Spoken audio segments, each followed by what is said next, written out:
Hey everybody, I'm Russo and I do a little work here and there.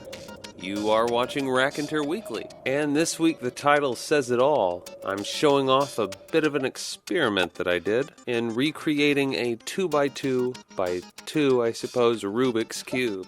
I picked one of these up recently, and I was wanting to do some interesting things with it. Things that you might hear about later on, but I thought, $8 US, I don't want to waste that, just in case I want to do a bunch of special things with a bunch of these. So, long story short, I watched a YouTube video on how to put this back together, in case it ever falls apart, and that video gave me all of the information I needed to make my own.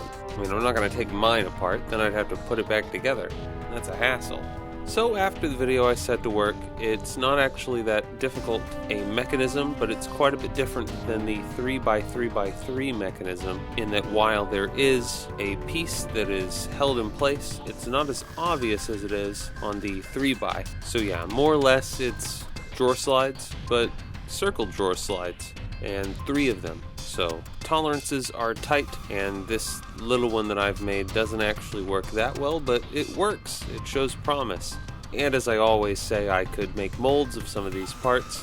Some of them would be a little more difficult than the other ones, but if I made these pieces out of plastic, then there's no reason this one wouldn't work as well as the actual one. Of course, I'm just sort of in the business of challenging myself and not of reverse engineering. And even though this is just 2 pages of cardstock, it's still quite a hassle to put together. If not to glue together, then to put together. Probably even more so than the actual thing. So, just over $8 US might be worth it to not have to build one of these.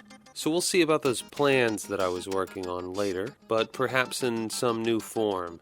Still, if you twist it and pull in just the right way, all of the parts just fall away. And you then realize that there are only really 4 parts to this, or at least 4 unique parts, unless you count things that eventually attach to other parts. But anyway, you've got the cubies, and all of those are basically the same. This isn't the only design you can go with, but it's pretty sturdy, all considered. There's then the core, which is basically a cube with, in this case, little sticks coming off of it. And 3 of the paper parts are fixed. Those go around the cubie that's fixed, you'll see in a second. There are pie piece looking bits. Last is the fixed cubie I was talking about, and the 3 fixed portions of the core go on the 3 inside edges of this bit. And that's what keeps everything working smoothly, or at least as smooth as it can, given that everything is paper and all the measurements are just guesstimated. So yeah, I've been thinking a lot about Rubik's Cubes, I've been thinking about Rubik's Cube modifications, and this is in addition to all the gears and stuff, just because,